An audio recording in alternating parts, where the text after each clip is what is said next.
मैं आया तेरे द्वार। जय जय माँ, जय जय माँ, जय जय माँ, जय जय माँ।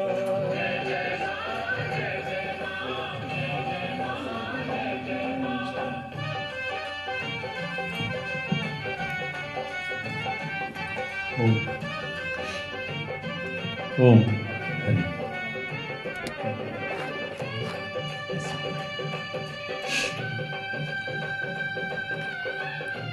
देखिए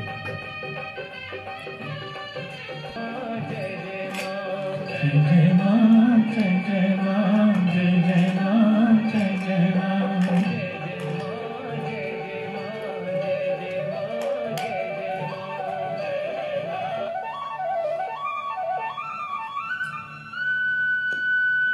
जयकारा शेरा वाली का।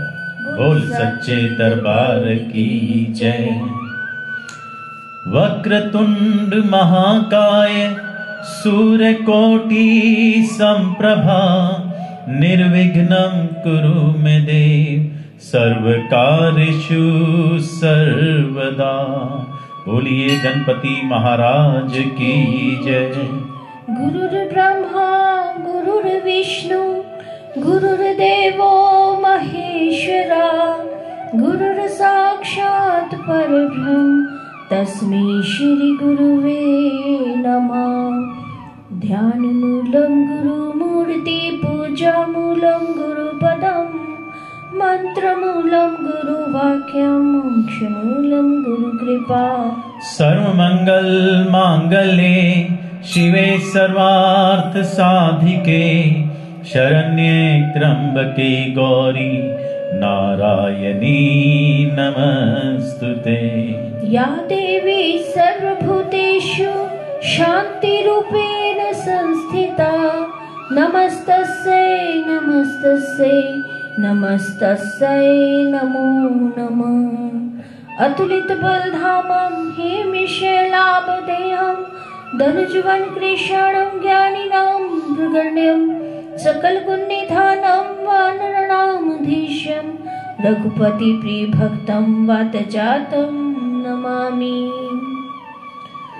आप सभी को माता के इस मंदिर डडली यूके के प्रांगण से मेरी ओर से अतुल अग्रवाल, सारिका अग्रवाल और सभी उपस्थित भक्त और ट्रस्टीज की तरफ से जय माता दी। एक बार जोर से जयकारा लगाएंगे। जयकारा मां शेरा वाली का। बोल सच्चे दरबार की जय। जय हो श्री सत्यनारायण भगवान की। आप सभी को श्री गुरु रविदास जी के जन्मदिन की भी ढेरों शुभकामनाएं। आज मैं एक बार फिर से आपके समक्ष, आपके सामने श्री सत्यनारायण भगवान जी की कथा पाठन करने आया हूं। आप सभी लोग पहले की भांति ही देश विदेश से मीडिया के संस्थानों के माध्यम से हमारे साथ जुड़े हैं। आप सभी का स्वागत है, अभिनंदन है। सबसे पहले मंदिर में उपस्थित पंडित जी का आभार, जिनसे हमें हर समय मार्गदर्शन मिलता रहता है, और सभी सेवादारों का जो भिन्न भिन्न प्रकार से समय समय पर अपनी सेवाएं देते रहते हैं। आप सभी का धन्यवाद। मंदिर समिति का आभार, जो कि मेरे हर एक प्रयोग में मेरा साथ देते हैं। आप सभी के सहयोग के बिना ये संभव नहीं है। धर्म का एक स्तंभ सेवा है। जब हमें कोई भी सेवा का अवसर मिलता है, उसका आनंद अवश्य ही लेना चाहिए। आज का प्रसाद सबरवाल जी के परिवार की ओर से है, दक्षा जी की ओर से है, भानु की ओर से केले का प्रसाद है। तो आप सभी का आभार। प्रभु आपकी सभी मंगल कामनाएं पूरी करें।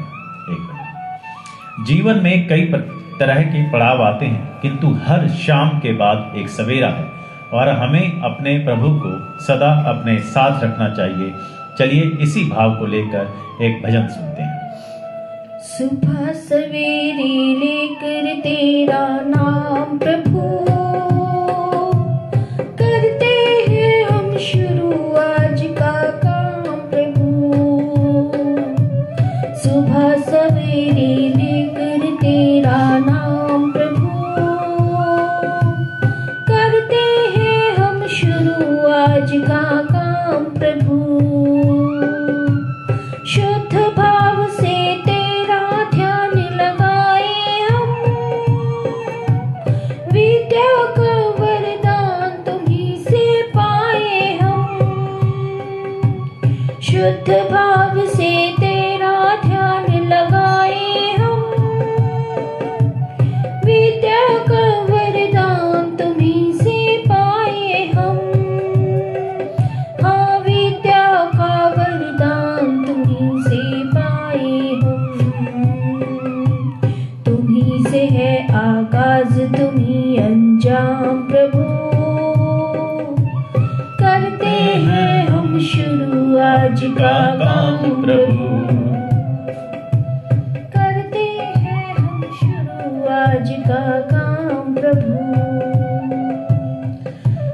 आगे बढ़ने से पहले आज के आयोजन के स्पॉन्सर्स के नाम मैं जल्दी से पढ़ देता हूं, जो कि इस प्रकार है।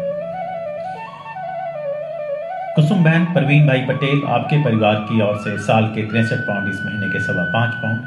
ज्योति बहन शीला बहन पटेल आपके परिवार की ओर से 63 पाउंड साल के इस महीने के 5.25 पाउंड। मलीसा पटेल जी आपका परिवार वेलिंगबरो से ज्योति जी की पुत्री हैं, आपके परिवार की ओर से साल के 63 पाउंड इस महीने के 5.25 पाउंड। डॉक्टर किशन पटेल आपके परिवार की ओर से साल के 63 इस महीने के 5.25 पाउंड। मीनाबाई नट्टूबाई मिस्त्री आपके परिवार की ओर से साल के 63 इस महीने के 5.25 पाउंड। इंदू बहन भारत भाई विनेश सुनील कृष्णा मिस्त्री और आपके परिवार की ओर से साल के 63 इस महीने के 5.25 पाउंड। दक्षा बहन ईश्वर भाई पटेल, कोमल सागर गोपियानी, टीना एंड अजय पटेल के परिवार की ओर से 11 पाउंड। सविता बहन रतिलाल पटेल आपके परिवार की ओर से साल के 63 पाउंड इस महीने के 5.25 पाउंड। ज्योति पटेल, नीलम पटेल, उषा पटेल, गीता पटेल, रीता पटेल, वनीता मिस्त्री, कुरवा बहन पटेल आपके परिवार की ओर से वसु बहन पटेल साल के 88 पाउंड इस महीने के 7.5 pound 7 pound 33 pence. Jayanti Bai Damayanti and family, Ramila बहन एच पटेल, प्रिया दक्षा, प्रकाश पटेल, बलवंत भाई, सुशीला बहन पटेल आपके परिवार की ओर से। इंद्रजीत गर्चा एंड नैना, शशि भाई पटेल आपके परिवार की ओर से। मृदुला परवीन भाई, Anand and Radha family, Sheetal Patel and आपके परिवार की ओर से। मीना बहन कांति भाई पटेल आपके परिवार की ओर से साल के 99 पाउंड इस महीने के 8.25 पाउंड। मीना पटेल जी आपके परिवार की ओर से साल के 25 पाउंड। राणो कोहली आंटी जी आपके परिवार की ओर से साल के 132 पाउंड इस महीने के 11 पाउंड। आप बुलरहंटन से आती हैं।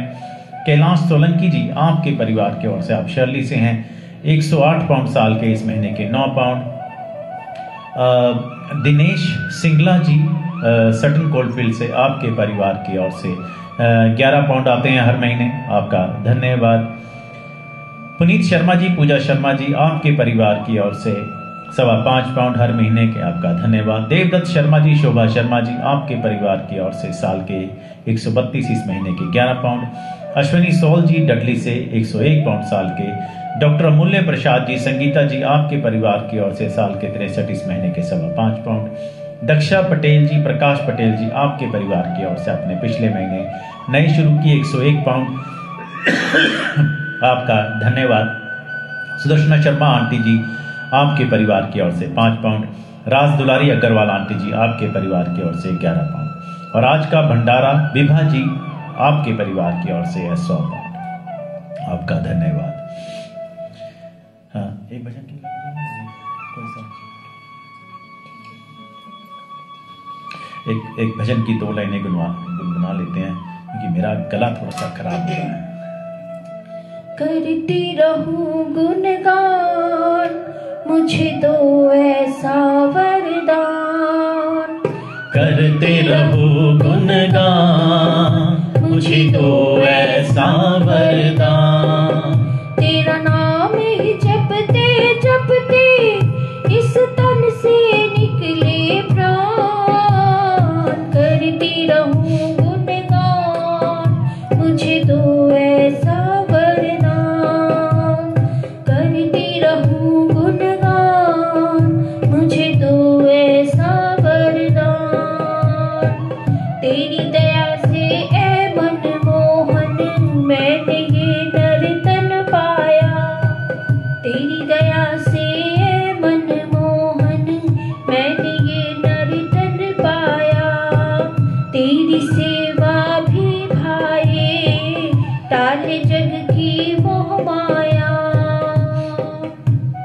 फिर भी अर्ज करती हूँ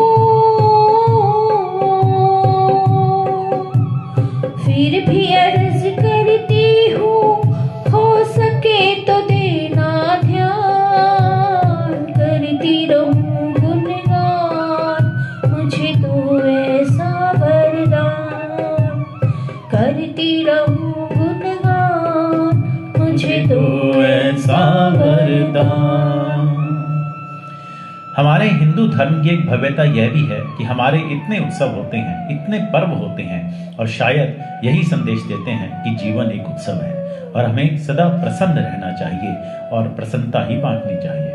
कुछ विशेष तिथियां इस विगत माह की और कुछ आने वाली तिथियों के बारे में बात करेंगे। विगत मास हमने कई मुख्य त्योहार मंदिर में मनाए, जिनमें से लोहड़ी, संक्रांति, वसंत पंचमी और अभी पिछले हफ्ते हमने भारत का, भारतीयों का राष्ट्रीय पर्व गणतंत्र दिवस भी बड़े ही धूमधाम से मनाया। इसके अलावा मासिक पूर्णमासी मास में आने वाली 2 एकादशियां, जो कि हमारे विद्वान पंडित जी इसका पाठन कथा करते हैं। इसके अलावा जैसे लाला लाजपत राय, मोहनदास करमचंद गांधी, जिनको हम महात्मा गांधी जी के नाम से जानते हैं, जिनके बारे में संक्षिप्त चर्चा करेंगे। और आज श्री गुरु रविदास जयंती है, उसके बारे में छोटी छोटी चर्चा करके फिर हम कथा की ओर बढ़ेंगे। लाला लाजपत राय, लॉयन ऑफ पंजाब, जिनका जन्म 28 जून 1865 में हुआ था। ये गरम दल के प्रमुख नेताओं में से एक थे लाला जी। साइमन कमीशन के विरोध में इन्होंने अपने प्राणों की आहुति दे दी। और शायद आपको पता होगा कि लाला जी ने ही रखी थी पंजाब नेशनल बैंक की नींव, जो आज हम देखते हैं पंजाब नेशनल बैंक यूके में भी हैं इंटरनेशनल के नाम से। और उसके अलावा इनका जो एक मेन नारा था, साइमन कमीशन वापस जाओ, जिसको हम अक्सर जानते हैं बड़े साइमन गो बैक के नाम से। लाला लाजपत राय जी के विचार थे कि त्रुटियों के संशोधन का नाम ही उन्नति है, और कहते थे कि शिशुओं के लिए दूध, बच्चों के लिए दूध, बड़ों के लिए भोजन और सभी के लिए शिक्षा जरूरी है। अतीत को देखते रहना व्यर्थ है जब तक उस अतीत पर गर्व करने योग्य भविष्य के निर्माण के लिए कार्य ना किया जाए। 3 फरवरी 1928 में साइमन कमीशन भारत आया। भारतीय आंदोलनकारियों ने साइमन कमीशन वापस जाओ के नारे लगाए और जमकर विरोध किया। साइमन कमीशन के विरुद्ध होने वाले इस आंदोलन में कांग्रेस के साथ साथ मुस्लिम लीग ने भी भाग लिया। साइमन आयोग नाम इसके अध्यक्ष सर जॉन साइमन के नाम पर रखा गया था। साइमन कमीशन के विरोध में क्रांतिकारियों ने 30 अक्टूबर 1928 को लाहौर में एक विरोध प्रदर्शन का आयोजन कर रखा था, जिसका नेतृत्व लाला जी कर रहे थे। इस प्रदर्शन में उमड़े जन सैलाब को देखकर अंग्रेज बुरी तरह बौखला गए थे। इस प्रदर्शन से डरे अंग्रेजों ने लाला जी और उनके दल पर लाठीचार्ज कर दिया। इसमें शामिल युवाओं को बेरहमी से पीटा गया। लाला लाजपत राय अंग्रेजों की इस लाठी से डरे नहीं और उसका जमकर सामना किया। इस लाठीचार्ज में लाला जी बुरी तरह से घायल हो गए, जिसके बाद उनका स्वास्थ्य बिगड़ने लगा और आखिरकार 17 नवंबर 1928 को इस वीर ने हमेशा के लिए आंखें मूंद ली। लाला जी गरम दल के नेता थे। उन्हें चंद्रशेखर आजाद, भगत सिंह, राजगुरु, सुखदेव व वीर क्रांतिकारी अपना आदर्श मानते थे। जब लोगों को पता चला कि अंग्रेजों ने बेरहमी से पीटकर लाला जी को मार डाला, तो गरम दल के नेता उत्तेजित हो उठे और लाला जी की मौत का बदला लेने के लिए 17 दिसंबर 1928 को ब्रिटिश पुलिस अफसर सैंडर्स को गोली मार दी। बाद में सैंडर्स की हत्या के मामले में ही राजगुरु, सुखदेव और भगत सिंह को फांसी की सजा सुनाई गई। ये लाला जी का संक्षिप्त परिचय है। ये इतनी महान हस्तियां हैं कि इनका परिचय दिया नहीं जा सकता। ये मेरा करने का उद्देश्य यही रहता है कि ये हमें इसके बारे में जानने की जिज्ञासा हो। तो आप घर जाके देख सकते हैं और पढ़ें। दूसरा, अभी 30 जनवरी को ही महात्मा गांधी का पुण्यतिथि थी। राष्ट्रीय व्यवहार में हिंदी को काम में लाना देश की उन्नति के लिए आवश्यक है, ऐसा कहते थे महात्मा गांधी। और पृथ्वी सभी मनुष्यों की जरूरत पूरी करने के लिए पर्याप्त संसाधन प्रदान करती है, लेकिन लालच पूरी करने के लिए नहीं। और कहते हैं कि ऐसे जियो जैसे कि तुम कल मरने वाले हो, ऐसे सीखो कि तुम हमेशा के लिए ही जीने वाले हो। सत्य बिना समर्थन के भी खड़ा रहता है, वह आत्मनिर्भर है। और कुछ और उनकी कोट्स बड़ी फेमस थी। आंख के बदले आंख में पूरे विश्व को अंधा बना देगी। Eye for eye will make whole world blind. खुद को बदलाव बनिए, खुद वो बदलाव बनिए जो दुनिया में आप देखना चाहते हैं। Be a change but you want to see in others, ऐसा भी महात्मा गांधी ने कहा। मोहनदास करमचंद गांधी जी का जन्म 2 अक्टूबर 1869 को हुआ था और उनका निधन 30 जनवरी 1948 को हुआ। गांधी जी को महात्मा के नाम से सबसे पहले 1915 में राजवैद्य जीवराम कालिदास जी ने संबोधित किया। एक अन्य मत के अनुसार स्वामी श्रद्धानंद जी ने 1915 में महात्मा की उपाधि दी और तीसरा मत यह भी है कि गुरु रविंद्रनाथ टैगोर जी ने महात्मा की उपाधि गांधी जी को दी। 1930 में नमक सत्याग्रह और इसके बाद 1942 में अंग्रेजों भारत छोड़ो आंदोलन से विशेष विख्याति प्राप्त की। चलिए अब आगे बढ़ते हैं। इनके बारे में बहुत चर्चा नहीं करेंगे। जैसे मैंने पहले कहा कि मंदिर में इनकी चर्चा करने का प्रमुख उद्देश्य यही रहता है कि हम सभी की याद ताजा हो और हमारी जिज्ञासा बढ़े और इनके बारे में और जाने। आज रविदास जी की जयंती है। माघ मास की पूर्णिमा को जब रविदास जी ने जन्म लिया वह रविवार का दिन था, जिसके कारण इनका नाम रविदास रखा गया। और संयोगवश आज भी रविवार ही है। संत शिरोमणि कवि रविदास का जन्म माघ पूर्णिमा को 1376 ईस्वी में उत्तर प्रदेश के वाराणसी शहर में हुआ था। रविदास जी चर्मकार कुल से होने के कारण वे जूते बनाते थे। ऐसा करने में उन्हें बहुत खुशी मिलती थी और वे पूरी लगन तथा परिश्रम से अपना कार्य करते थे। उनका जन्म ऐसे समय में हुआ जब उत्तर भारत में कुछ क्षेत्रों में मुगलों का शासन था। चारों ओर अत्याचार, गरीबी, भ्रष्टाचार व अशिक्षा का बोलबाला था। उस समय मुस्लिम शासकों द्वारा प्रयास किया जाता था कि अधिकांश हिंदुओं को मुस्लिम बनाया जाए। संत रविदास की ख्याति लगातार बढ़ रही थी, जिसके चलते उनके लाखों भक्त थे, जिनमें हर जाति के लोग शामिल थे। यह देखकर एक मुस्लिम सदना पीर उनको मुसलमान बनाने आया था। उसका सोचना था कि यदि रविदास मुसलमान बन जाते हैं तो उनके लाखों भक्त भी मुस्लिम हो जाएंगे। ऐसा सोचकर उन पर हर प्रकार से दबाव बनाया गया था। लेकिन संत रविदास तो संत थे, उन्हें किसी हिंदू या मुस्लिम से नहीं बल्कि मानवता से मतलब था। संत रविदास बहुत ही दयालु और दानवीर थे। उन्होंने अपने दोहों व पदों के माध्यम से समाज में जातिगत भेदभाव को दूर कर सामाजिक एकता पर बल दिया और मानवतावादी मूल्यों की नींव रखी। रविदास जी ने सीधे सीधे लिखा है कि रैदास जन्म के कारणे होत न कोई नीच, नरकू नीच कर डाली है ओछे कर्म की नीच। यानी कोई भी व्यक्ति सिर्फ अपने कर्म से नीच होता है। जो व्यक्ति गलत काम करता है वो नीच होता है। कोई भी व्यक्ति जन्म के हिसाब से कभी नीच नहीं होता। संत रविदास ने अपनी कविताओं के लिए जन साधारण की ब्रिज भाषा का प्रयोग किया है। साथ ही इसमें अवधी, राजस्थानी, खड़ी बोली और उर्दू फारसी के शब्दों का भी मिश्रण है। रविदास जी के लगभग 40 पद सिख धर्म के पवित्र धर्म ग्रंथ गुरु ग्रंथ साहिब में भी सम्मिलित किए गए। कहते हैं कि स्वामी रामानंदाचार्य वैष्णव भक्ति धारा के महान संत थे। संत रविदास उनके शिष्य थे। संत रविदास तो संत कबीर के समकालीन व गुरु भाई माने जाते थे और मीराबाई के भी आध्यात्मिक गुरु के रूप में इनको माना जाता था। वह हमेशा कहते थे कि मन चंगा तो कठौती में गंगा। इसका मतलब कि अगर आपका मन और हृदय पवित्र है तो साक्षात ईश्वर आपके हृदय में निवास करते हैं। एक भजन करते हैं। सर कहे तो मेरा भजन है, पता नहीं कितना गाया जाएगा।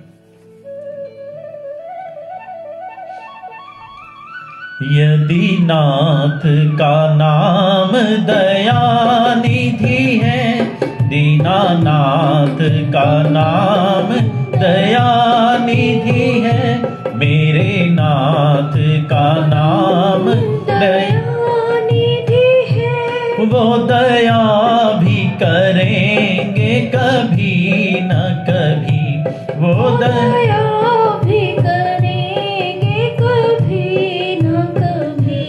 दुख हारी प्रभु दुखियों जन के, दुख हारी प्रभु दुखिया जन के, दुख कष्ट हरेंगे कभी न कभी, दुख कष्ट हरेंगे कभी न कभी। मेरे नाथ का नाम दयानिधि है, वो दया भी करेंगे कभी न कभी।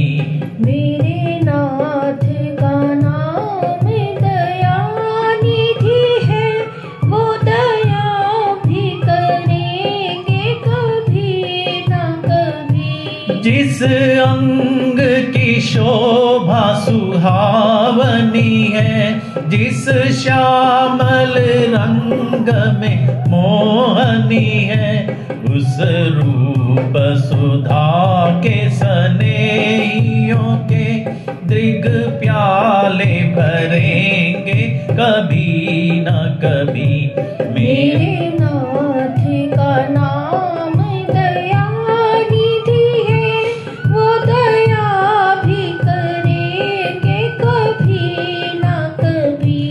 हम द्वार पे आपके आके पड़े, मुद्दत से इसी जिद पे है अड़े। भव सिंधु तरे जो बड़े से बड़े, बिंदु भी तरेंगे कभी न कभी।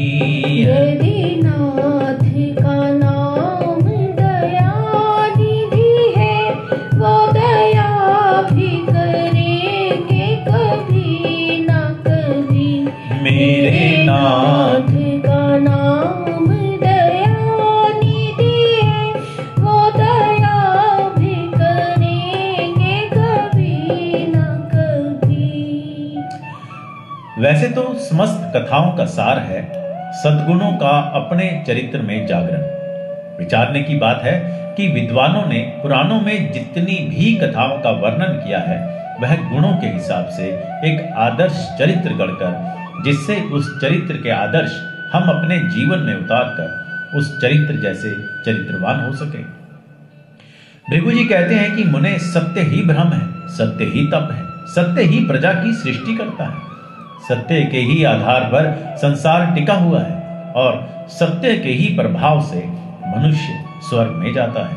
असत्य अंधकार का रूप है, वह मनुष्य को नीचे गिराता है। झूठे सत्य जाहि बिनु जाने, जिमी भुजंग बिनु रजु पहचाने। जही जाने जग जाई हेराई, जागे जथा सपन भ्रम जाई। जिसके बिना जाने झूठ भी सत्य मालूम होता है, जैसे बिना पहचाने रस्सी में सांप का भ्रम हो जाता है, और जिसके जान लेने पर जगत का उसी तरह लोप हो जाता है, जैसे जागने पर स्वप्न का भ्रम जाता रहता है। बुराई या झूठ की खासियत है कि वो कभी हार नहीं मानती, और अच्छाई की या फिर सच्चाई की खासियत ये है कि वो कभी हारती नहीं। क्योंकि यहाँ चर्चा का विषय श्री सत्यनारायण भगवान का चरित्र है, सो उनकी स्तुति में बोले जाने वाले मंत्र पर विचार करते हैं। शांताकारं भुजगशयनं पद्मनाभं सुरेशं, विश्वधारं गगनसदृशं मेघवर्णं शुभांगं, लक्ष्मीकान्तं कमलनयनं योगिभिर्ध्यानगम्यं,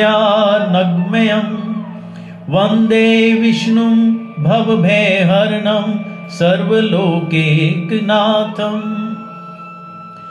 इसका अर्थ हम उस ईश्वर विष्णु की वंदना करते हैं जो शांत चित्त हैं, सर्पों की शैया पर शयन करने वाले हैं, कमल युक्त नाभि वाले हैं, देवताओं के भी पूजनीय हैं, विश्व का आधार है, गगन के समान सर्वव्यापक है, मेघों के जैसे ही सुंदर वर्णों वाले हैं, साक्षात लक्ष्मी जी जिनकी सेवा में तत्पर है, तथा वह कमल के समान सुंदर नेत्रों वाले व योगियों के भी ध्यान के परम केंद्र तथा सभी प्राणियों के एकमात्र ईश्वर हैं, नाथ हैं। तो हमें यह जानने को मिलता है कि जीवन हमेशा संघर्षों से भरा है, किंतु हमें हमेशा शांत रहकर अपने काम में निरंतर लगे रहना चाहिए। जैसे भगवान विष्णु शेषनाग की शैया पर लेटे रहकर भी निरंतर मुस्कुराते हुए वो पालनहार हम सभी का पालन कर रहे हैं। तो ये ऊर्जा, ये ज्ञान हमें सत्संग से ही मिलता है, और क्या करना है, कैसे करना है, इसका विवेक भी हमें सत्संग से ही मिलता है। लेकिन ये सब प्रभु कृपा के बिना संभव नहीं। बिनु सत्संग विवेक न होई, राम कृपा बिनु सुलभ न सोई। बिनु सत्संग विवेक न होई, राम कृपा बिनु सुलभ न सोई। यानी कि बिना सत्संग के कुछ भी करने का विवेक नहीं होता, या फिर विवेक के बिना सत्संग नहीं मिलता, या इसे ऐसे भी कह सकते हैं कि इन दोनों का संगम ही राम कृपा है। हमें सत्य का या सच का संग करना है, वही सच जो कि नारायण है। इसे ऐसे भी कह सकते हैं कि नारायण ही शाश्वत हैं, सनातन है, सच है। जिनके जीवन में सत्वचन, सत्कर्म, सत्संग, सत्पुरुष, सत्ग्रंथ, सात्विकता, सच्चिदानंद है, यह श्री सत्यनारायण की कथा विशेष रूप से उन्हीं के लिए ही है। पर इसका मतलब ये कदापि नहीं कि बाकी लोग पूजा पाठ नहीं कर सकते, क्योंकि विधाता भगवान दयालु है। जैसे पेड़ यह नहीं देखता कि कोई धर्मी है, अधर्मी है, अमीर है, गरीब है, पशु है, पक्षी है, सभी को समान रूप से छाया देता है। नदी सभी को समान रूप से जल देती है। सूर्य प्रकाश सभी को समान रूप से देता है। इसी प्रकार प्रभु दया तो सभी के ऊपर करते हैं, पर करुणा केवल भक्तों के ऊपर ही करते हैं। असल में जीवन का दर्शन ही श्री सत्यनारायण कथा है। हम कितने ही भाग्यशाली हैं कि हमारे पास कितने ही अमूल्य ग्रंथ हैं, वेद हैं, पुराण हैं। उसी में स्कंद पुराण के रेवा खंड में यह प्रसंग आता है कि देव ऋषि नारद भगवान विष्णु के पास जाते हैं और आगे उनका संवाद है। प्रश्न अभी भी यही है कि श्री सत्यनारायण भगवान कौन है। सत्य को नारायण के रूप में पूजना ही असल में श्री सत्यनारायण जी की पूजा है। इसका दूसरा अर्थ यह है कि संसार में एकमात्र नारायण ही सत्य है, बाकी सब माया है। सत्य में ही सारा जगत समाया हुआ है। सत्य के सहारे ही शेष भगवान पृथ्वी को धारण करते हैं। भगवान भोले शंकर तो मां पार्वती से कहते भी हैं, उमा कहूं मैं अनुभव अपना, सत हरि भजन जगत सब सपना। ईश्वर सत्य है, सत्य ही शिव है, शिव ही सुंदर है। जागो उठ कर देखो, जीवन जो तो जागर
शरणं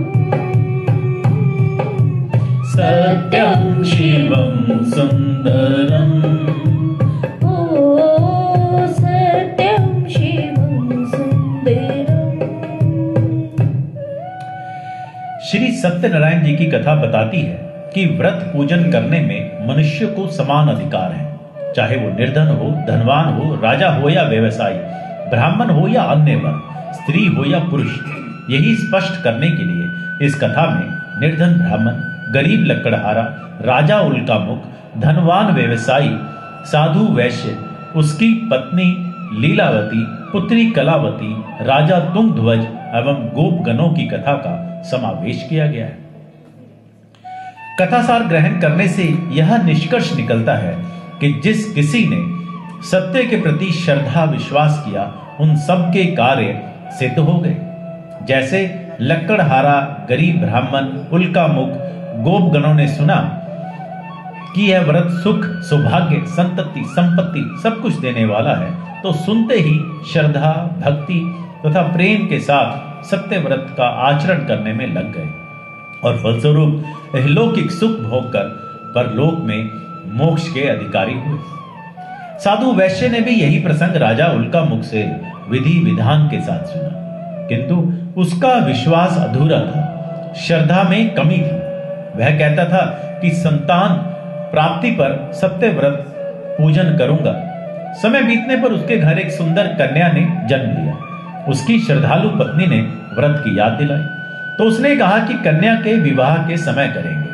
कहते भी हैं शुभम अति शीघ्रम, यानी कि शुभ कार्य करने में विलंब नहीं करना चाहिए, और जब बुरा विचार आए उसको कल पर टाल देना चाहिए। तो पहले अध्याय को पढ़ते हैं, उसे ध्यान से सुनिए। श्री सत्यनारायण व्रत का वर्णन देवऋषि नारद जी के पूछने पर स्वयं भगवान विष्णु ने अपने मुख से किया है। श्री सत्यनारायण भगवान के पूजन में एक बात और मुख्य है, इसमें किसी दिन का भी बंधन नहीं है। पूर्णिमा को करो तो अच्छा, लेकिन आप यह किसी भी दिन कर सकते हैं। श्रीमन नारायण नारायण नारायण, भजमन नारायण नारायण नारायण, सत्य नारायण नारायण नारायण, लक्ष्मी नारायण नारायण नारायण।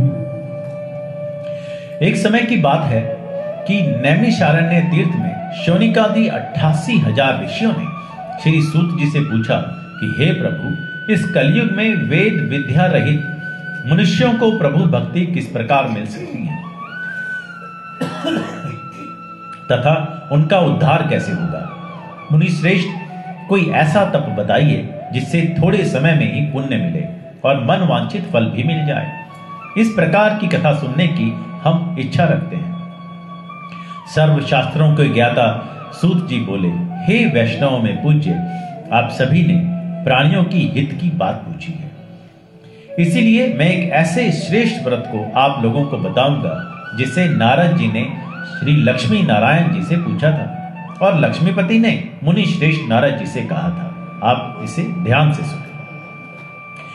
एक समय की बात है, योगीराज नारद जी दूसरों के हित की इच्छा के लिए अनेक लोकों में घूमते हुए मृत्यु लोक में आ पहुंचे। यहां उन्होंने अनेक योनियों में जन्मे प्रायः सभी मनुष्यों को अपने कर्मों द्वारा अनेकों दुखों से पीड़ित देखा। उनका दुख देख नारद जी सोचने लगे कि कैसा यत्न किया जाए कि जिसके करने से निश्चित रूप से मानव के दुखों का अंत हो जाए। इसी विचार पर मनन करते हुए वे विष्णु लोक में गए। वहां वह देवों के ईश नारायण की स्तुति करने लगे, जिनके हाथों में शंख, चक्र, गदा और पद्म थे, गले में वरमाला डाले हुए थे। स्तुति करते हुए नारद जी बोले, हे भगवान, आप अत्यंत शक्ति से संपन्न हैं, मन तथा वाणी भी आपको पा नहीं सकती। आपका आदि, मध्य तथा अंत नहीं है। निर्गुण स्वरूप सृष्टि के कारण भक्तों के दुख को दूर करने वाले हैं। आपको मेरा नमस्कार है। और ऐसे प्रार्थना करने लगे, तुम मेरे जीवन के धन हो, और प्राणाधार हो। तुम मेरे जीवन के धन हो और प्राणाधार हो। एक तुम दाता दयालु सबके पालनहार हो। तुम मेरे जीवन के धन हो और प्राणाधार हो। भर रहे धन धान्य से तुम सबके ही परिवार को भर रहे। धन धान्य से तुम सबके ही परिवार को दे के तुम थकते नहीं हो। दे के तुम थकते नहीं हो। ऐसी तुम सरकार हो।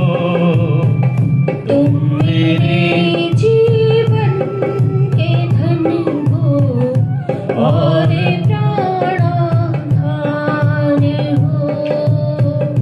तुम मेरे जीवन के धन हो और प्राणाधार हो।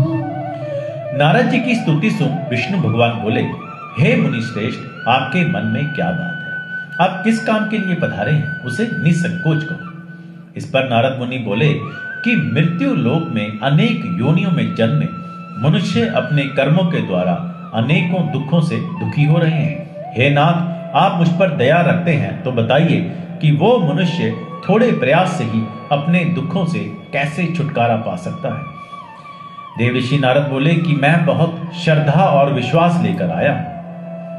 दरबार में सत्य स्वामी के दरबार में सत्य स्वामी के दुख दर्द मिटाए जाते हैं दुनिया के सताए लोग यहाँ दुनिया के सताए लोग यहाँ सीने से लगाए जाते हैं दरबार में सत्य स्वामी के दुख दर्द मिटाए जाते हैं। संसार सही रहने को यहाँ और दुख ही दुख सहने को यहाँ भर भर के प्यारे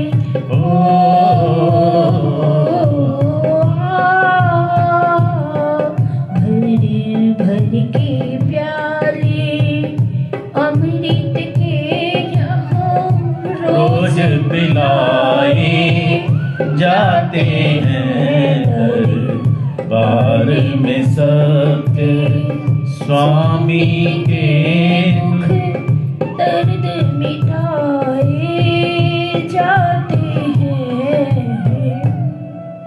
श्री हरि बोले, हे नारद, मनुष्यों की भलाई के लिए तुमने बहुत अच्छी बात पूछी। जिसके करने से मनुष्य मोह से छूट जाता है, वह बात मैं कहता हूं, उसे सुनो। स्वर्ग लोक व मृत्यु लोक दोनों में एक दुर्लभ उत्तम व्रत है जो पुण्य देने वाला है। आज प्रेमवश होकर मैं उसे तुमसे कहता हूं। श्री सत्यनारायण भगवान का यह व्रत अच्छी तरह से विधान पूर्वक करके मनुष्य तुरंत ही यहाँ सुख भोग कर मरने पर मोक्ष पाता है। श्री हरि के वचन सुन नारद जी बोले कि उस व्रत का फल क्या है और उसका विधान क्या है, यह व्रत किसने किया था, इस व्रत को किस दिन करना चाहिए, सभी कुछ विस्तार से बताएं। नारद जी की बात सुनकर श्री हरि बोले, दुख व शोक को दूर करने वाला, यह सभी स्थानों पर विजय दिलाने वाला है। मानव को भक्ति व श्रद्धा के साथ शाम को श्री सत्यनारायण जी की पूजा धर्म परायण होकर ब्राह्मणों व बंधुओं के साथ करनी चाहिए। भक्ति भाव से ही नैवेद्य केले का फल, घी, दूध और गेहूं का आटा सवाया लें। गेहूं के स्थान पर साठी का आटा, शक्कर तथा गुड़ लेकर वह सभी भक्षण योग्य पदार्थों को मिलाकर भगवान का भोग लगाएं। ब्राह्मणों सहित बंधु बांधवों को भी भोजन कराएं। उसके बाद स्वयं भोजन करें। भजन कीर्तन के साथ भगवान की भक्ति में लीन हो जाएं। इस तरह से श्री सत्यनारायण भगवान का यह व्रत करने पर मनुष्य की सारी इच्छाएं निश्चित रूप से पूरी होती हैं। इस कली काल अर्थात कलयुग में मृत्यु लोक में मोक्ष का यही एक सरल उपाय बताया गया है। इति श्री सत्यनारायण व्रत कथा का प्रथम अध्याय संपूर्ण। भज मन नारायण नारायण नारायण, श्रीमन नारायण नारायण नारायण, सत्य नारायण नारायण नारायण, लक्ष्मी नारायण नारायण नारायण। यहां आपने ध्यान दिया होगा कि आप श्री सत्यनारायण जी की पूजा किसी भी दिन करा सकते हैं। तो मित्रों, अपने समय को नष्ट ना करें और भगवान का ध्यान करें, क्योंकि ये जीवन अनमोल है। फिर पता नहीं कोई मौका मिलता है या नहीं।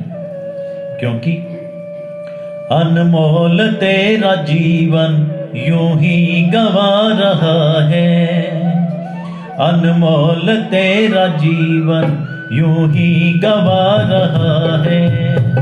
किस और तेरी मंजिल,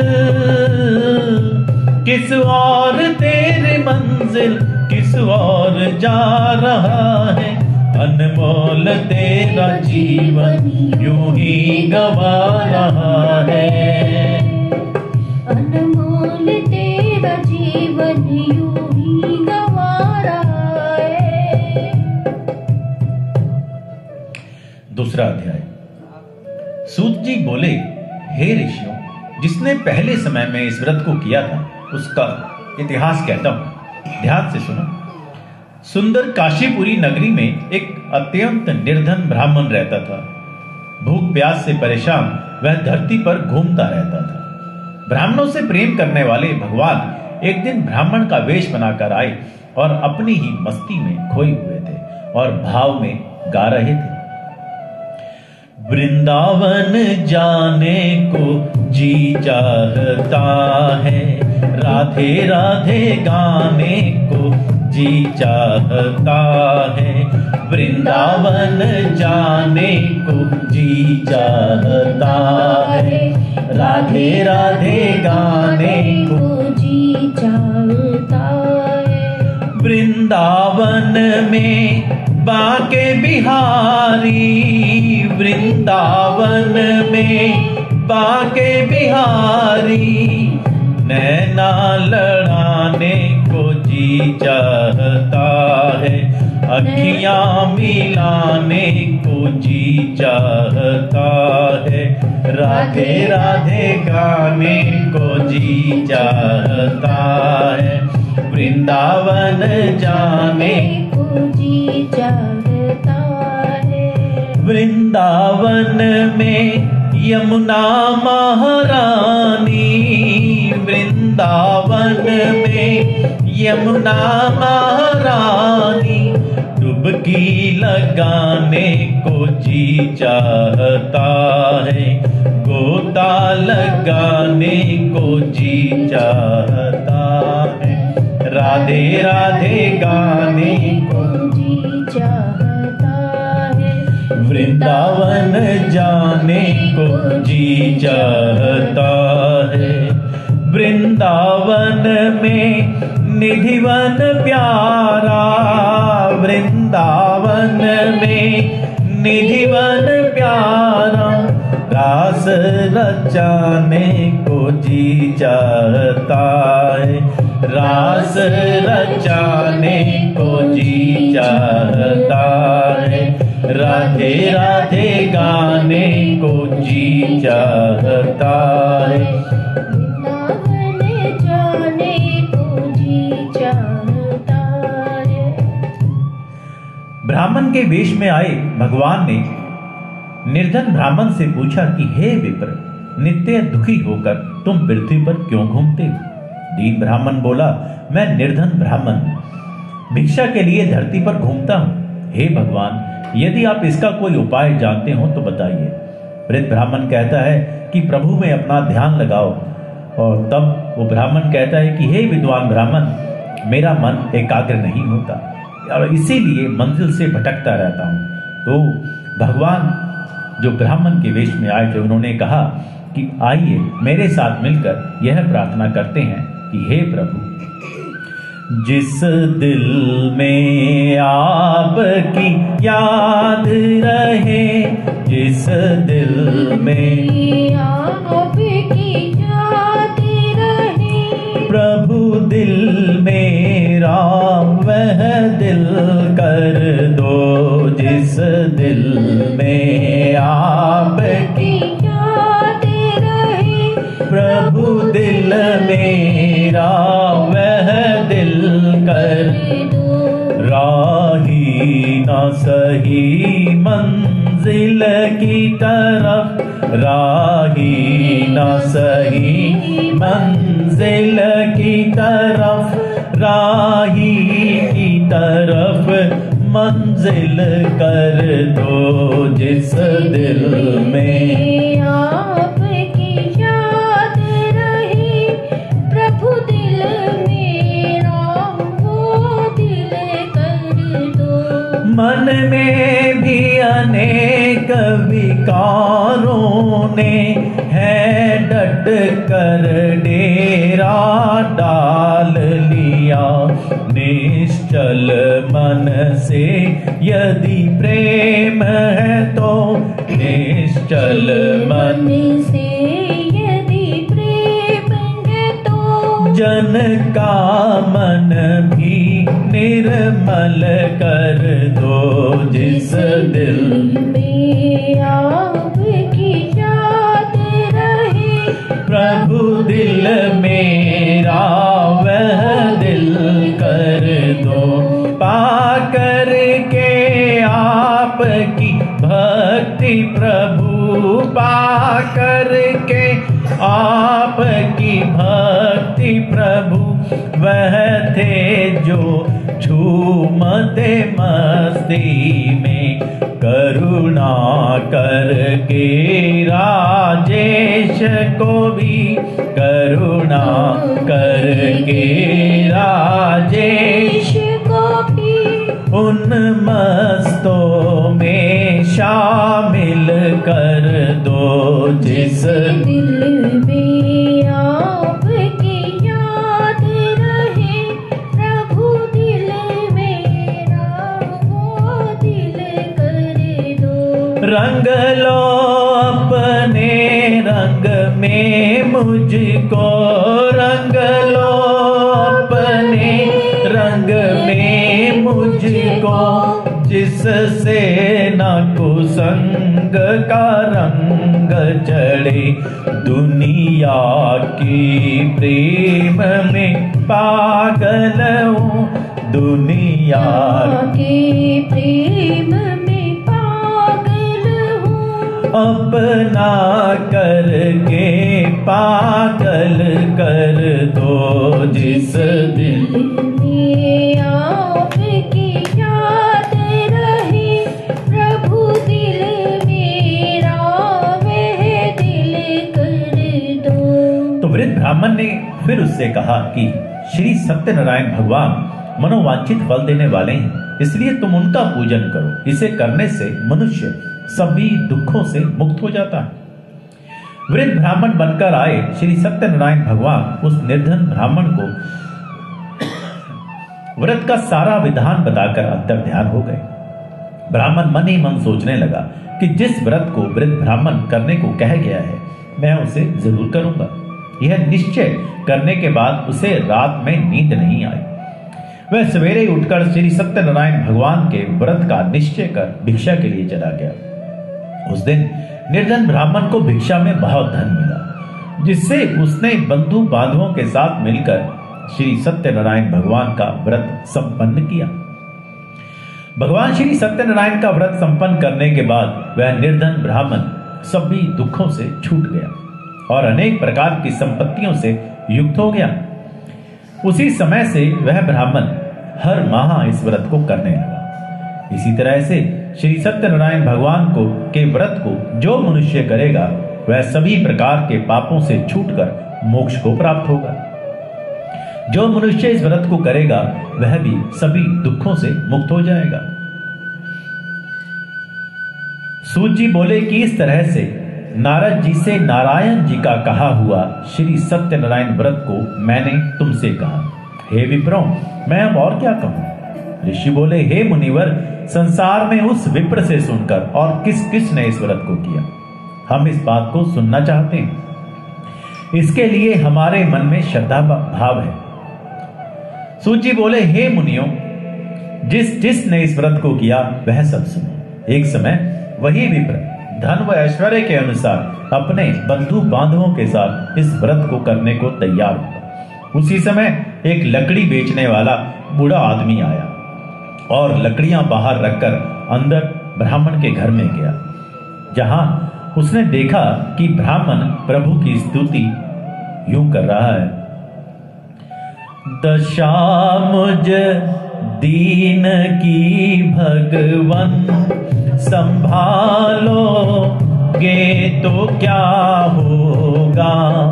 दशा मुझ दीन की भगवन संभालोगे तो क्या होगा। अगर चरणों की सेवा में, अगर चरणों की सेवा में लगा लोगे तो क्या होगा। अगर चरणों की सेवा में लगा लोगे तो क्या होगा। कि नामी बात की हूँ मैं, कि नामी पाप हर हो तुम, कि नामी बात की हूँ मैं, कि नामी पाप हर हो तुम।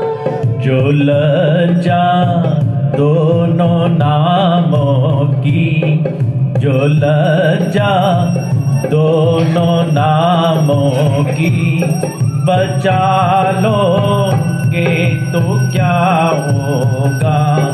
दशा मुझ दीन की भगवन संभालोगे तो क्या होगा। प्यास से दुखी वह लकड़हारा उनको व्रत करते देख विप्र को नमस्कार कर पूछने लगा कि आप ये क्या कर रहे हैं तथा इसे करने से क्या फल मिलेगा, कृपया मुझे भी बताएं। ब्राह्मण ने कहा कि ये सब मनोकामनाओं को पूरा करने वाला यह श्री सत्यनारायण भगवान का व्रत है। इनकी कृपा से ही मेरे घर में धन धान्य आदि की वृद्धि हुई है। विप्र से श्री सत्यनारायण व्रत के बारे में जानकर लकड़हारा बहुत प्रसन्न हुआ। चरणामृत लेकर वह प्रसाद खाने के बाद वह अपने घर गया। लकड़हारे ने मन में संकल्प किया कि आज लकड़ी बेचने से जो धन मिलेगा उसी से श्री सत्यनारायण भगवान का उत्तम व्रत करूंगा। मन में इस विचार को ले बूढ़ा आदमी सिर पर लकड़ियां रखकर उस नगर में बेचने गया जहां धनी लोग ज्यादा रहते थे। उस नगर में उसे अपनी लकड़ियों का दाम पहले से 4 गुना अधिक मिलता है। बूढ़ा प्रसन्नता के साथ दाम लेकर केले, शक्कर, घी, दूध, दही और गेहूं का आटा ले और श्री सत्य नारायण भगवान का पूजन और व्रत किया। वहां उसने अपने बंधु बांधवों को बुलाकर विधि विधान से श्री सत्यनारायण भगवान का पूजन और व्रत किया। इस व्रत के प्रभाव से बूढ़ा लकड़हारा धन और पुत्र आदि से युक्त होकर संसार के समस्त सुखों भोग कर अंतकाल में वैकुंठ को चला गया। इति श्री सत्यनारायण व्रत कथा का 2वां अध्याय संपूर्ण। श्रीमन नारायण नारायण नारायण भजमन नारायण नारायण नारायण सत्य नारायण नारायण नारायण लक्ष्मी नारायण नारायण नारायण। बोलिए श्री सत्यनारायण भगवान की जय। तीसरा अध्याय। सूत जी बोले, हे श्रेष्ठ मुनियों, अब आगे की कथा कहता हूं। पहले समय में उल्कामुख नाम का एक बुद्धिमान राजा था। वह सत्यवक्ता और जितेंद्रिय था। प्रतिदिन देव स्थानों पर जाता और निर्धनों को धन देकर उनके कष्ट दूर करता था। उसकी पत्नी कमल के समान मुखवाली तथा सती साध्वी थी। भद्रशिला नदी के तट पर उन दोनों ने श्री सत्यनारायण भगवान का व्रत किया।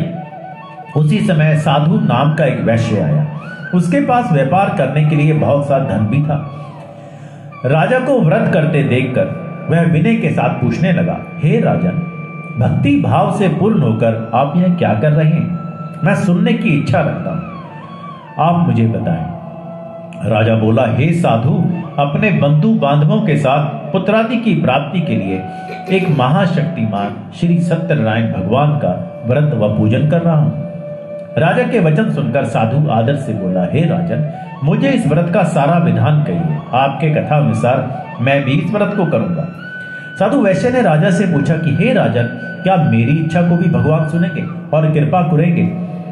तो यही पुकार करता है, बस यही है हमारी विनय आपसे, बस यही है हमारी विनय आपसे।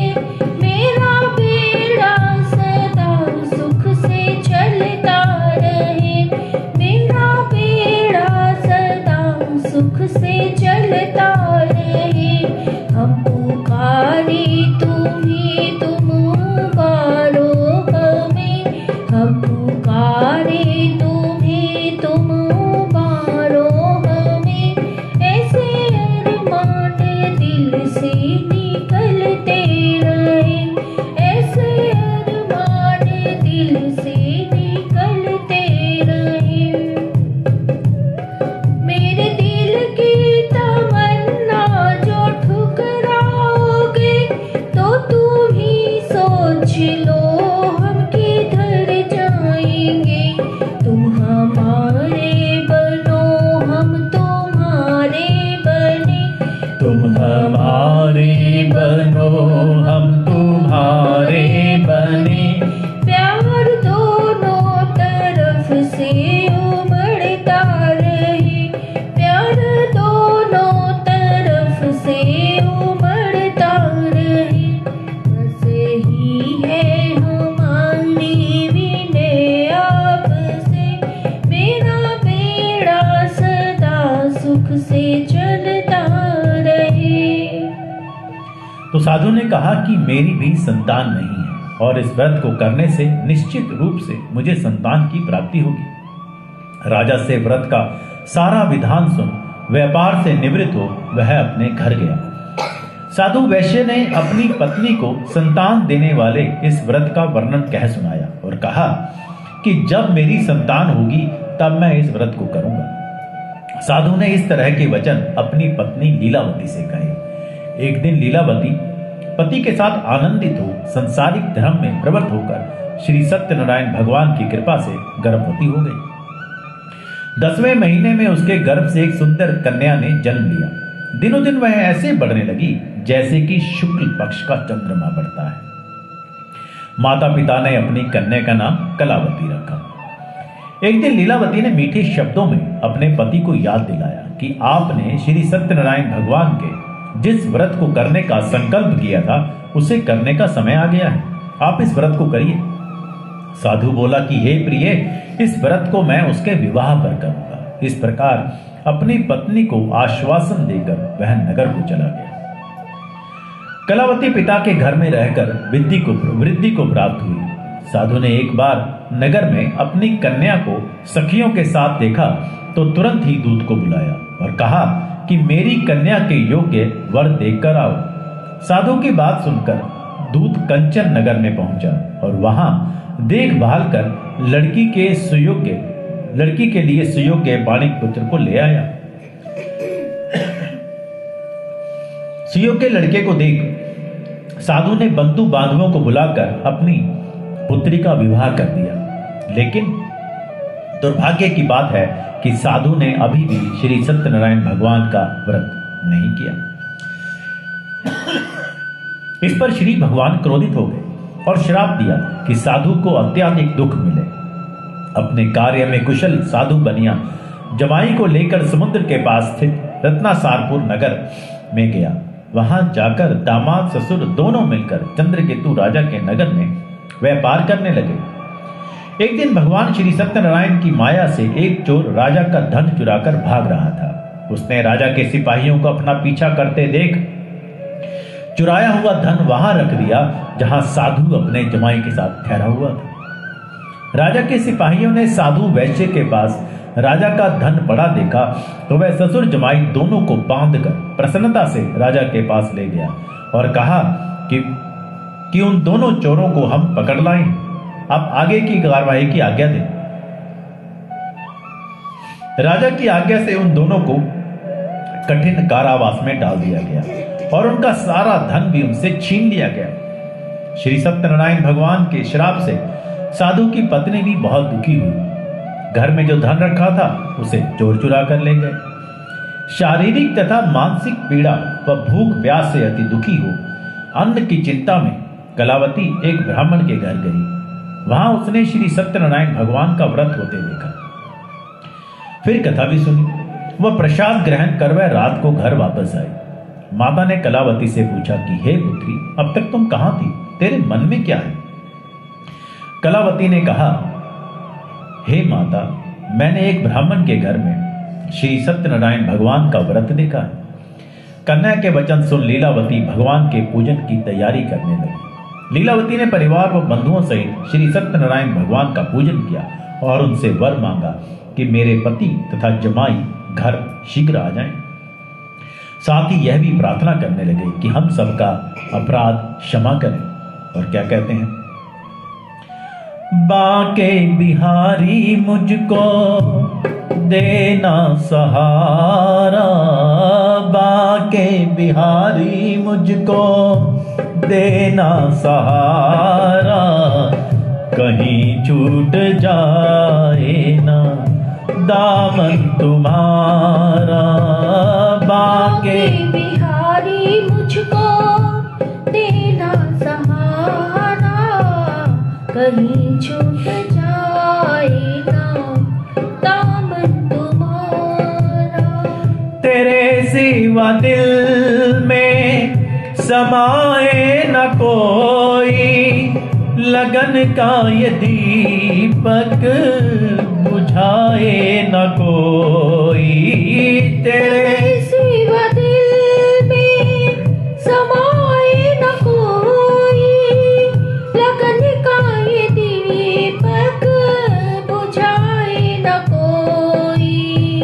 तू ही मेरी कश्ती, तू ही है किनारा, तू ही मेरी कश्ती, तू ही है किनारा।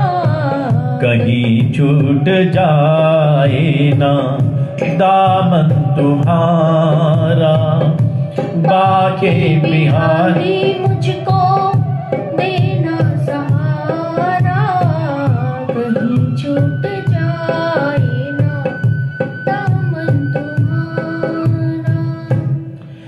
श्री सत्यनारायण भगवान इस व्रत से पुकार से संतुष्ट हो गए और राजा चंद्रकेतु को सपने में दर्शन देकर कहा कि हे राजन, तुम उन दोनों वैश्यों को छोड़ दो और तुमने उनका जो धन लिया है उसे वापस कर दो। अगर ऐसा नहीं किया तो मैं तुम्हारा धन, राज्य व संतान सभी को नष्ट कर दूंगा। राजा को यह सब कहकर वे अंतर ध्यान हो गए। प्रातःकाल सभा में राजा ने अपना सपना सुनाया। फिर बोले कि बणिक पुत्रों को कैद से मुक्त कर सभा में लाओ। दोनों ने आते ही राजा को प्रणाम किया। राजा मीठी वाणी में बोला, हे महानुभावों, भाग्यवश ऐसा कठिन दुख तुम्हें प्राप्त हुआ है, लेकिन अब तुम्हें कोई भय नहीं है। ऐसा कह राजा ने उन दोनों को नए वस्त्राभूषण भी पहनाए और जितना धन उनका लिया था उससे दुगना धन वापस कर दिया। दोनों वैश्य अपने घर चल दिए। इति श्री सत्यनारायण व्रत कथा का 3य अध्याय संपूर्ण। भजमन नारायण नारायण नारायण, श्रीमन नारायण नारायण नारायण, सत्य नारायण नारायण नारायण, लक्ष्मी नारायण नारायण नारायण। चतुर्थ अध्याय। सूत जी बोले, वैश्य ने मंगलाचार कर अपनी यात्रा आरंभ की और अपने नगर की ओर चल दिए। उनके थोड़ी दूर जाने पर एक दंडी वेशधारी श्री सत्यनारायण जी ने उनसे पूछा कि हे साधु, तेरी नाव में क्या है? अभिमानी वणिक हंसता हुआ बोला, हे दंडी, आप क्यों पूछते हो? क्या धन लेने की इच्छा है? मेरी नाव में तो बेल व पत्ते भरे हुए हैं। वैश्य के कठोर वचन सुन भगवान बोले, तुम्हारा वचन सत्य हो। दंडी ऐसे वचन कहकर वहां से दूर चले गए। कुछ दूर जाकर समुद्र के किनारे बैठ गए। दंडी के जाने के बाद साधु वैश्य ने नित्य क्रिया के पश्चात नाव को ऊंची उठते देख अचंभा माना और नाव में बेल पत्ती आदि देखकर वह मूर्छित हो जमीन पर गिर पड़ा। मूर्छा खुलने पर वह अत्यंत शोक में डूब गया। तब उसका दामाद बोला कि आप शोक ना मनाएं, यह दंडी का श्राप है, इसलिए हमें उनकी शरण में जाना चाहिए, तभी हमारी मनोकामना पूरी होगी। दामाद की बात सुनकर वह दंडी के पास पहुंचा और अत्यंत भक्ति भाव नमस्कार करके बोला कि मैंने आपसे जो असत्य वचन कहे थे उनके लिए मुझे क्षमा दें। ऐसा कहकर महान शोकातुर हो रोने लगा। तब दंडी भगवान बोले, हे वणिक पुत्र, मेरी आज्ञा से बार बार तुम्हें दुख प्राप्त हुआ है, तू मेरी पूजा से विमुख हुआ। साधु बोला, हे भगवान, अगर नाथ देखोगे अवगुण हमारे, तो हम कैसे भव से लगेंगे किनारे। अगर नाथ देखोगे अवगुण हमारे, तो हम कैसे भव से लगेंगे किनारे। हमारे लिए क्यों देरी किए हो, हमारे लिए क्यों देरी किए हो। गणी का जामिल तो पल में उबारे। अगर नाथ देखोगे अवगुण हमारे, तो हम कैसे भव से लगेंगे किनारे। तो फिर साधु बोला कि आपकी माया से ब्रह्मा आदि देवता भी आपके रूप को नहीं जानते, तब मैं अज्ञानी कैसे जान सकता हूं? आप प्रसन्न हुए। अब मैं सामर्थ्य के अनुसार आपकी पूजा करूंगा, मेरी रक्षा करो और पहले के समान नौका में धन भर दो। साधु वैश्य के भक्ति पूर्वक वचन सुनकर भगवान प्रसन्न हो गए और उसकी इच्छा अनुसार वरदान देकर अंतर्ध्यान हो गए। ससुर जमाई जब नाव पर आए तो नाव धन से भरी हुई थी। फिर वहीं अपने अन्य साथियों के साथ श्री सत्यनारायण भगवान का पूजन कर अपने नगर को चल दिए। जब नगर के नजदीक पहुंचे तो दूत को घर पर खबर करने के लिए भेज दिया। दूत साधु की पत्नी को प्रणाम करके कहता है कि मालिक अपने दामाद सहित नगर के निकट आ गए हैं। दूत की बात सुन साधु की पत्नी लीलावती ने बड़े हर्ष के साथ श्री सत्यनारायण भगवान का पूजन कर अपनी पुत्री कलावती से कहा कि मैं अपने पति के दर्शन को जाती हूं, तो कार्य पूर्ण कर शीघ्र आ जाना। माता के ऐसे वचन सुन कलावती जल्दी में प्रसाद छोड़ अपने पति के पास चली गई। प्रसाद की अवज्ञा के कारण श्री सत्यनारायण भगवान रुष्ट हो गए और नाव सहित उसके पति को पानी में डुबो दिया। कलावती अपने पति को वहां ना पाकर रोती हुई जमीन पर गिर पड़ी। नौका को डूबा हुआ देख व कन्या को रोता देख साधु दुखी होकर बोला कि हे प्रभु, मुझसे तथा मेरे परिवार से जो भूल हुई है उसे क्षमा करें। और पुकार उठे, मुझे चरणों से लगा ले मेरे श्याम मुरली वाले, मुझे चरणों से लगा ले मेरे श्याम मुरली वाले। मेरी सांस सांस में तेरा, मेरी सांस सांस में तेरा है नाम मुरली वाले, मुझे चरणों से लगा ले मेरे श्याम मुरली वाले।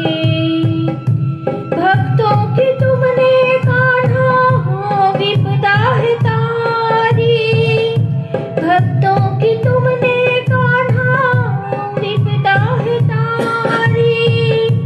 मेरी भी बाहें थामो आके बिहारी, बिगड़ी बनाए तुमने, बिगड़ी बनाए तुमने हर काम मुरली वाले, मुझे चरणों से लगा ले मेरे श्याम मुरली वाले, मुझे चरणों से लगा ले मेरे श्याम मुरली वाले। मेरी सांस सांस में तेरा है नाम मुरली वाले, मुझे चरणों से लगा ले मेरे श्याम मुरली वाले। साधु के दीन वचन सुनकर श्री सत्यनारायण भगवान प्रसन्न हो गए और आकाशवाणी हुई, हे साधु, तेरी कन्या मेरे प्रसाद को छोड़कर आई है, इसलिए उसका पति अदृश्य हो गया है। यदि वह घर जाकर प्रसाद खाकर लौटती है तो इसे इसका पति अवश्य मिलेगा। ऐसी आकाशवाणी सुन कलावती घर पहुंचकर प्रसाद खाती है और फिर आकर अपने पति के दर्शन करती है। उसके बाद साधु अपने बंधु बांधवों सहित श्री सत्यनारायण भगवान का विधि विधान से पूजन करता है। इस लोक का सुख भोग व अंत में स्वर्ग जाता है। इति श्री सत्यनारायण व्रत कथा का 4th अध्याय संपूर्ण। श्रीमन नारायण नारायण नारायण, गजमन नारायण नारायण नारायण, सत्यनारायण नारायण नारायण, लक्ष्मी नारायण नारायण नारायण। 5वां अध्याय। सूत जी बोले, हे ऋषियों, मैं और भी ये कथा सुनाता हूं, उसे भी ध्यान पूर्वक सुनो। प्रजापालन में लीन तुंगध्वज नाम का एक राजा था। उसने भी भगवान का प्रसाद त्याग कर बहुत ही दुख का सामना किया। एक बार वन में जाकर वन्य पशुओं को मारकर वह बड़ के पेड़ के नीचे आया। वहां उसने ग्वालों को भक्ति भाव से अपने बंधुओं सहित श्री सत्यनारायण भगवान का पूजन करते देखा। अभिमानवश राजा ने उन्हें देखकर भी पूजा स्थान में नहीं गया और ना ही उसने भगवान को नमस्कार किया। ग्वालों ने राजा को प्रसाद दिया, लेकिन वह प्रसाद नहीं खाया और प्रसाद को वहीं छोड़कर अपने नगर को चला गया।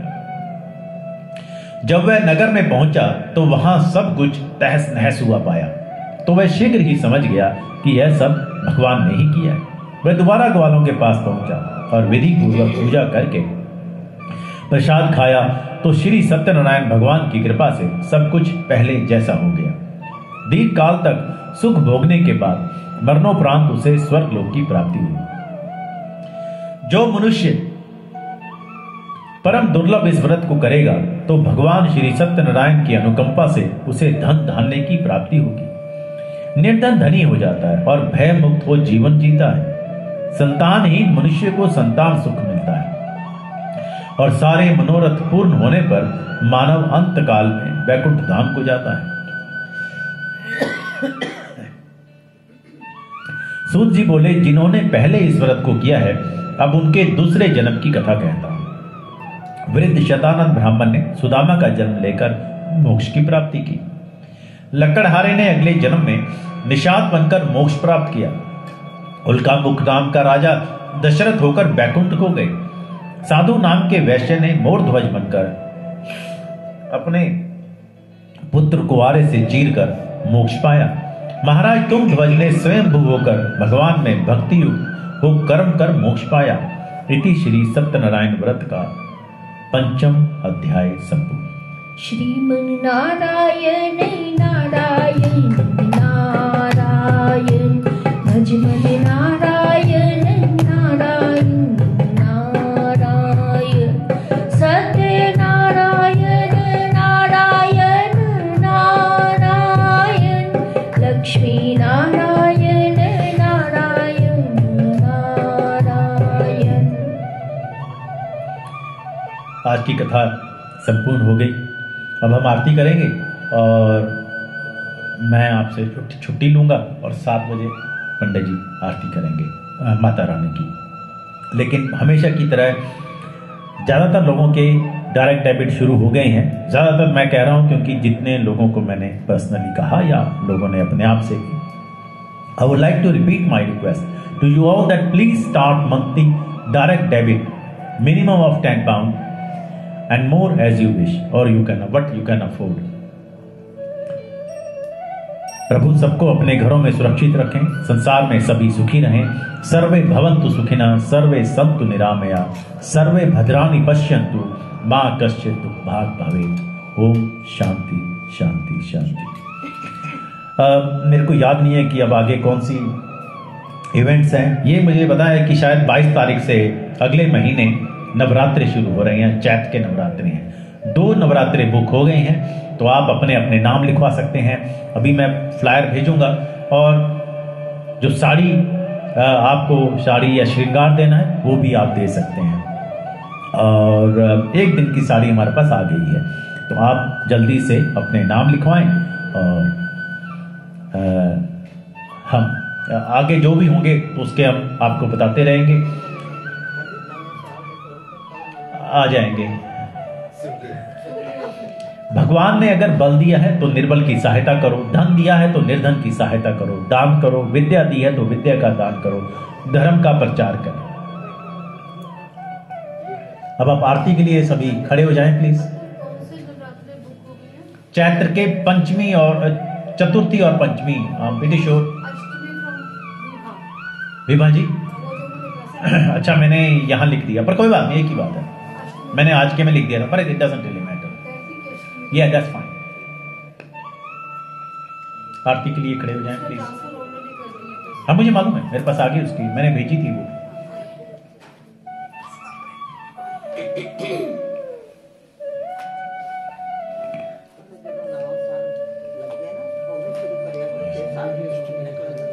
आपकी अष्टमी चुन्नी के लिए आप चले कहाँ जाते हैं? कोई बात नहीं। अष्टमी की साड़ी लिख लीजिएगा मितुल साहब की, डॉक्टर साहब की। अब आरती। जय लक्ष्मी रमना स्वामी, जय लक्ष्मी रमना,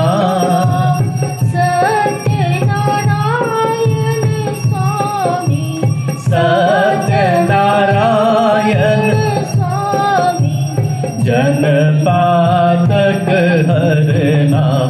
ओम जय लक्ष्मी रमना, रतन जड़ित सिंहासन, अद्भुत छवि राजे स्वामी, अद्भुत नारद करत निरंजन, नारद करत निरंजन, घंटा ध्वनि बाजे। ओम जय लक्ष्मी रमना, प्रगट भये कलिकार, द्विज को दर्श दियो स्वामी, द्विज को दर्श दियो। बूढ़ो ब्राह्मण बनकर, बूढ़ो ब्राह्मण बनकर, कंचन महल कियो। ओम जय लक्ष्मी रमना, दुर्बल भील कठारो, इन पर कृपा करी स्वामी, जिन पर कृपा करी।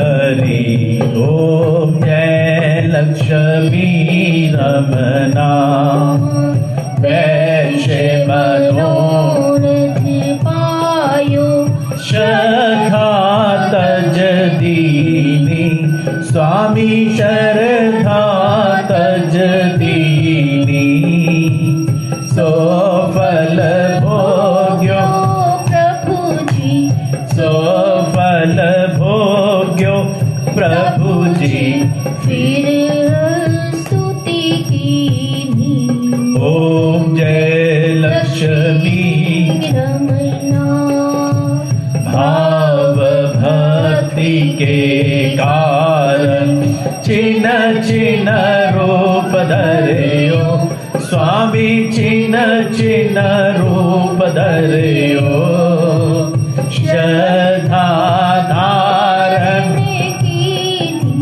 श्रद्धा धारण